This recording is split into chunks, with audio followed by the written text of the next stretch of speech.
এই ইমানের পরীক্ষার মধ্যে এক নাম্বার বিষয় হলো আল্লাহ পাক রব্বুল আলামিন ইমানের বেলায় ইমানের ভয় ভীতি দিয়া পরীক্ষা করবেন।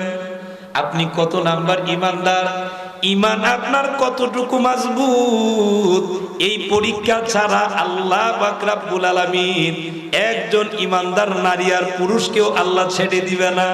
একটু জোরে বলা যাবে কি সুবহানাল্লাহ? আমার মুসলমান, লক্ষ্য করুন, অন্তরের কান লাগান। এই ইমানের পরীক্ষায় সবচেয়ে বড় পরীক্ষা দিয়েছেন নবীর সাহাবায়ে কেরাম। কথা বলেন ঠিক না বেঠিক? আরো জোরে বলেন ঠিক না বেঠিক? ইমানের পরীক্ষায় বাবাজিরা গো, এই ইমানের পরীক্ষায় যতগুলো পরীক্ষা হয়েছে ইমানদারদেরকে আল্লাহ পাক রব্বুল আলামিন বেশি পরীক্ষা করেছেন। আল্লাহর নবী রাহমাতুল লিল আলামিনকে জিজ্ঞেস করা হয়, ইয়া রাসূলুল্লাহ, ইয়া হাবিবাল্লাহ, নবী গো, পৃথিবীর ভিতরে সবচেয়ে বেশি কঠিন পরীক্ষা কারা দিবেন? আল্লাহর রাসূল বলেন, আম্বিয়ায়ে কেরাম সবচেয়ে বড় পরীক্ষা দিয়েছেন। এরপরে এইভাবে ইমানের বেলায় যার যেমন ইমান আছে ওই ইমানদার তেমন ভাবেই, নারী হোক পুরুষ হোক, ইমানের বেলায় এমন ভাবে পরীক্ষা দিয়েছেন। কথা বলেন ঠিক না বেঠিক? আমার মুসলমান, লক্ষ্য করেন এই ইমানের পরীক্ষা কেমন ছিল গো। মক্কাতুল মুকাররমায় প্রাথমিক জমানায় যখন ইমানের পরীক্ষা হয়, ওই ইমানের পরীক্ষায় ও মুসলমান, সর্বপ্রথম যেই মহিলাটা শহীদ হয়েছিলেন, শাহাদাত বরণ করেছিলেন, হযরত সুমাইয়া রাদিয়াল্লাহু তাআলা আনহা। কেন? উনি ইমানের জন্যে উনার জীবন দিয়েছেন, কিন্তু ইমান উনি দেন নাই। এমন ভাবেই আমরাও আমাদের ইমান বাঁচানো দরকার আছে না না? এই জন্য ফুলতুলি সাহেব কেবলা স্লোগান দিছে, বাঁচাও ইমান বাঁচাও দেশ, সাহেব কিবলার নির্দেশ। কথা ঠিক না বেঠিক? এই কোরআনের কথাগুলোই তো বলছে। এ বাবাজিরা, বন্ধুরা আমার, অন্তরের কান লাগান, একটু মনোযোগী হয়ে যা। এই ইমানের বেলায় সুমাইয়া রাদিয়াল্লাহু তাআলা আনহা কি পরিমাণ কষ্ট ওনাকে দেওয়া হয়। ওনার সন্তানের সম্মুখে, স্বামীর সামনে, ও মুসলমান বাবাজিরা, ওনাকে যখন শুলিতে চড়ানো হলো, দুটি হাত যখন বাঁধা হয়, পা যখন বেঁধে দেওয়া হয়, এবার ডাক দিয়ে বলা হয়, ও সুমাইয়া, এখন তোমার উপরে নির্যাতন চলবে, ইমান তুমি ছেড়ে দাও। কিন্তু ইমানের বলে এমন বলিয়ান ছিলেন গো, যার কারণে হযরতে সুমাইয়া ডাক দিয়ে বলেছেন, কোশ্চিন কালেও সম্ভব নয়, এমন আল্লাহর উপরে ইমান এনেছি, আল্লাহর রাসূলের উপরে ইমান এনেছি, জীবন যদি দিতে হয় জীবন দিতে পারবো, কিন্তু ইমান থেকে আমি চুল পরিমাণ সরে যাব না। এরা ছিলেন ইমানদার। এ বাবাজিরা, বন্ধুরা আমার, আমি আমার কথা বলবো না। সূরাতুল বাকারার প্রথম দিকে আল্লাহ পাক রব্বুল আলামিন জানায় দিয়েছেন, আমার মুসলমান বাবাজিরা, এই সকল ইমানদারদের ব্যাপারে আল্লাহ নিজেই জানায় দিলেন ইমানদাররা কেমন হবে, কেমন ইমানদার হওয়ার দরকার। আল্লাহ পাক রব্বুল আলামিন নিজেই জানায় দিয়েছেন।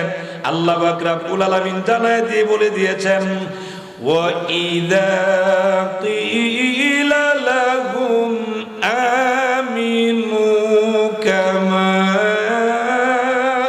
آمَنَ النَّاسُ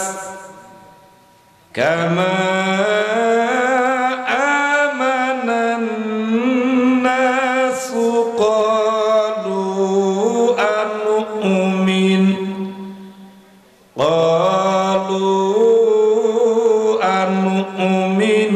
كما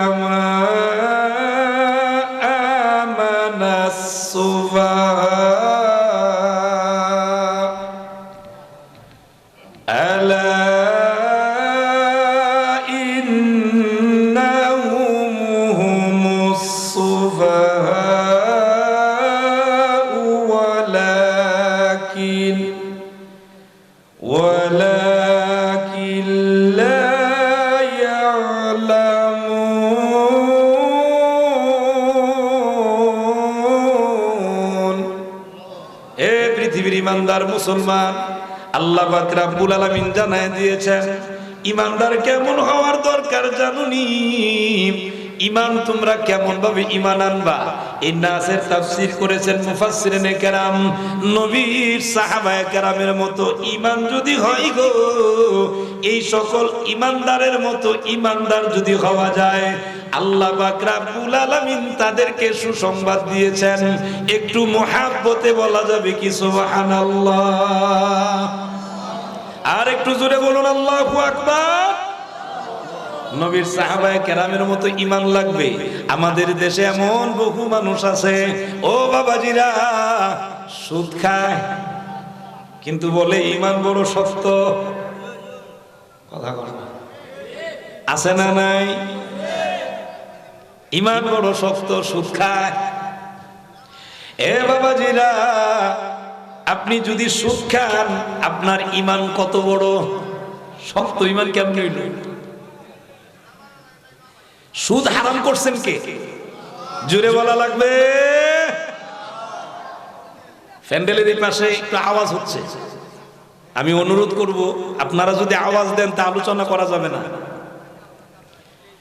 সুতরাং সুদ আল্লাহ নিষেধ দিয়েছে, কিন্তু এই সুদের ব্যাপারে এমন বহু ইমানদার আছে, এমনও সুদখোর খুঁজে পাওয়া যায় মসজিদের সভাপতি।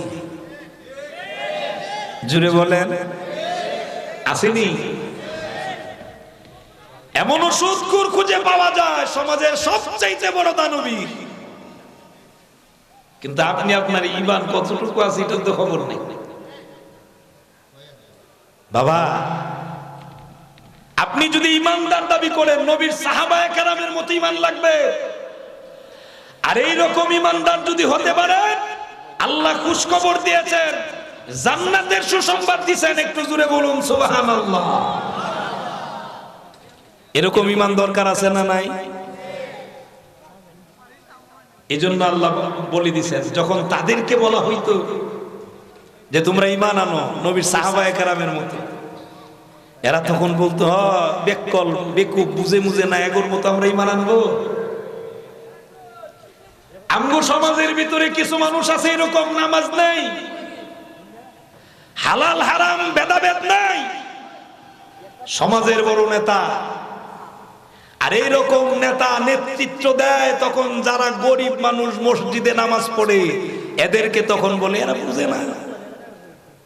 কথা বলেন, এরা বুঝে না। এটা আজকে নতুন না, তৎকালীন সময়ের বেঈমান কাফেররাও এইরকম ভাবে বলেছিল আমরা এদের মতো ঈমান আনবো, এরা বুঝে না, এরা নির্বুধ। আল্লাহ কঠিন ভাষায় জবাব দিয়ে বলছেন, সাবধান সাবধান, তোমরা যাদেরকে বেকুব মনে করো, তোমরা যাদেরকে বুঝহীন মনে করো, এরা বুঝহীন নয়, এরা বেকুব নয়, বরঞ্চ তোমরাই নির্বুধ, তোমরাই বুঝো না। কথা বলেন ঠিক না বেঠিক?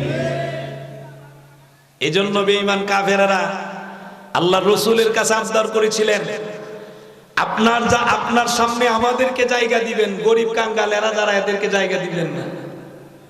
কিন্তু আল্লাহ নির্দেশ দিয়ে বললেন, হাবিব, দুস্থ বন্ধু আমার, শোনেন, আপনি এদেরকে উঠায় দিবেন না, কারণ এরা ঈমানের ধনে ধনী। সুবহানাল্লাহটা জুড়ে বলেন, ঈমানের ধনে ধনী। বেঈমান কাফেররা বড় লোক হইলেও কোনো লাভ নাই, কারণ এদের ভিতরে মূলধন ঈমান। কথা বলেন না? আপনাদের কি কষ্ট হইতেছে? আমি আপনাদের এলাকার আশেপাশে বহু জায়গায় আসি, আলহামদুলিল্লাহ, খলিলপুরেই প্রথম আসছি। তবে অনুরোধ থাকবে, আমি শ্রোতা কথা না বললে কথা বলতে পারি না। আপনারা যদি আমার ভাষা বুঝেন, কথা বুঝেন, তাহলে আমার একটু সহযোগিতা করার দরকার আছে না নাই? আর এই ভালোবাসাটা জোর করে নেওয়ার কোন শেষ, এটা মহব্বতই দিতে হবে। মাঝে মাঝে একটু জবাব দিবেন। রে মুসলমান, লক্ষ্য করেন, অন্তরের কান লাগান, এমন বহু মানুষ আছে যেই মানুষেরা সুদখোর, সুদ খায়, সুদ খাওয়ার পরে বলে ঈমান বড় মজবুত। আবার এমন মানুষ আছে নামাজ পড়ে না, চায়ের স্টলের ভিতরে বসে বলে, বুকের মধ্যে থাপ্পড় দিয়া বলে, নামাজ না পড়লেও আমার ঈমান লড়ে চড়ে না। নাউজুবিল্লাহ জুড়ে বলেন। আমি বলি আপনার ঈমান আছে কি নাই খবর নিছেননি? আমার বাবাজিরা, কথা কিন্তু আমার নয় গো, স্বয়ং আল্লাহর রাসূল ঘোষণা দিয়ে জানিয়ে দিয়েছেন, একজন মুমিন আরেকজন কাফেরের মধ্যে পার্থক্য হলো নামাজ, পার্থক্যকারী হলো সালাত নামাজ। নামাজ নাই মানে আপনি বুঝেন আপনার ঈমান কতটুকু আছে। ও বাবাজিরা, বন্ধুরা আমার, সুতরাং নামাজ নিয়ে আপনি ঠিসারা মস্কারি করার কোনো সুযোগ। আপনি সুদ খান, হারাম জেনেই খান, কিন্তু এটাকে হালাল বানানোর চেষ্টা করেন না। আর যদি এরকম চেষ্টা করেন তাহলে আপনি ঈমান থেকে খারিজ হয়ে যাবেন। ঠিক না বে ঠিক? এ বাবাজিরা, বন্ধুরা আমার, হযরতে সুমাইয়া রাদিয়াল্লাহু তাআলা আনহা ওনাকে ডাক দিয়ে বলে, সুমাইয়া এখনো সময় আছে, বলো দেখি ঈমান তুমি ছাড়বে কিনা? হযরত সুমাইয়া জবাব দিয়ে বলেন, সম্ভব হবে না, জীবন যদি দেওয়া লাগে জীবন দিতে পারবো, কিন্তু ঈমান থেকে চুল পরিমাণ সরে যাওয়া যাবে না। হযরত সুমাইয়াকে ডাক দিয়ে বলেন, রে সুমাইয়া, যদি ঈমান থেকে তুমি বাহির না হও তোমার উপরে নির্যাতন করা হবে।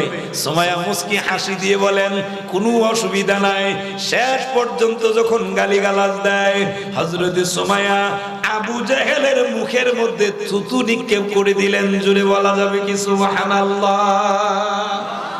এটা ঈমানি পাওয়ার। এটা কি পাওয়ার? তৎকালীন সময়ের আবু জেহেল নেতা, লিডার, পাওয়ার।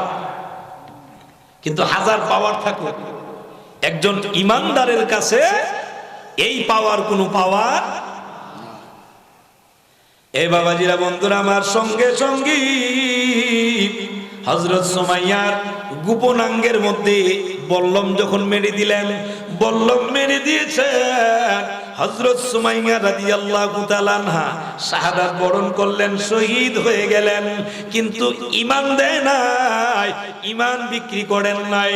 আমার আল্লাহ পাক রব্বুল আলামিন জানায় দিয়েছেন, ঈমান যদি আনতে হয় এমন ভাবে ঈমান আনেন আমার নবীর সাহাবায়ে কেরামের মতো ঈমান।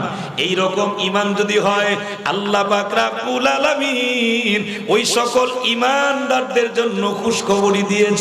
কিসের খুশখবর? জান্নাতের খুশখবর। একটু জোরে বলা যাবে কি সুবহানাল্লাহ?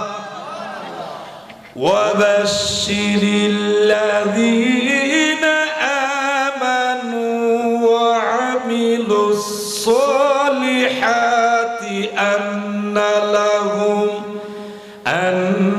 লাহুম জান্নাতিন তাজরি তাহতিহাল আনহার। এ দুনিয়ার ঈমানদার শুনে রাখেন, কেমন খুশখবরি, কেমন সংবাদ দিলেন আল্লাহ পাক রব্বুল আলামিন। বলেন, হাবিব, ও দোস্ত আমার, বন্ধু গো, আপনি তাদেরকে সুসংবাদ দেন যারা ঈমান এনেছেন, নেক আমল করেছেন। এই সকল মানুষদেরকে আপনি সুসংবাদ দেন। কিসের সুসংবাদ? জান্নাতের সুসংবাদ। একটু জোরে বলা যাবে কি সুবহানাল্লাহ? জান্নাতটা কেমন? আল্লাহ পাক রব্বুল আলামিন বলেন, হাবিব, ও দোস্ত আমার, আপনি সংবাদ দিয়ে দেন, এই জান্নাতটা হলো এত বিশাল বড় জান্নাত, যার তলদেশ দিয়ে নহর প্রবাহিত হয়ে যায়। বলুন দেখি গো, এই জান্নাতে যাওয়ার আমাদের ইচ্ছা আছে না নাই? আর ইচ্ছা থাকলে ঈমান মজবুত করার দরকার আছে না নাই? কিন্তু আমাদের দেশের এমন অনেক লোক আছে, এক কাপ চায়ের বিনিময়ে ঈমান বিক্রি করে। আছে না নাই? বলে হুজুর এটা কিভাবে? এই লোকটা দুই চোখ দিয়া যা দেখছে এই সত্য কথাটা বলে না, আরেকজনের ভয়ে, অথবা এক কাপ চা খাওয়াইছে এই ভয়ে এসে আর ওই সত্য কথাটা বলে না। একজন ঈমানদার মুমিন, তার যদি গলায় ফাঁসিও যদি আসে তারপরেও সে সত্য কথা বলবে। কথা বলেন ঠিক না বেঠিক? এটা হলো ঈমানের দাবি। সুবহানাল্লাহটা জোরে বলেন, আর একটু আওয়াজে বলেন আল্লাহু আকবার।